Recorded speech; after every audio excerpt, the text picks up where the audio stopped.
I am original Bangladeshi. Bangladeshi? তো কোন বাড়ির ছেলে তুমি? নিয়ার ভিলেজ, ওই যে আফতাব দৌলা, মানে Aftab fisherman, my father was. Aftab? এই নামটা তো আমার চেনা চেনা লাগতেছে, কিন্তু তোমারে তো কোনোদিন এখানে দেখি নাই। দেখবেন হাউ, আমি থাকি আমেরিকাতে, এলএ। আমেরিকা? তাহলে কি? Los Angeles.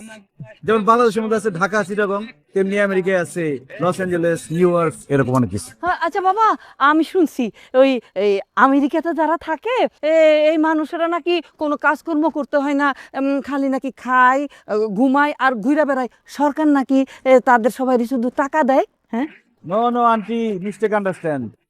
অনেক পরিশ্রম করতে হয়, যেমন আমিও তো অনেক পরিশ্রম করি, কিন্তু আমার পরিশ্রমটা আবার ডিফারেন্ট। কিরকম? যেমন আমার পরিশ্রম হলো আমি তো অনেক টাকার মালিক, অনেক ডলারের মালিক। আমি সারাদিন খালি ডলার গুনি, গুনতে গুনতে গুনতে গুনতে রাইজ হয়ে যায়, আবার গুনতে গুনতে গুনতে গুনতে সকাল হয়ে যায়। ডলার গুনতে থাকো? তো ডলার গুনার রাইখা দেশে আসছো কেন? Heart problem. এই বয়সে হার্টের অসুখ? ও বাবা, চিন্তা করেন, আমাদের এই গ্রামে কিন্তু একটা হার্টের ডাক্তার আছে ভালো। আমি তোমার ডাক্তার দেখাবো।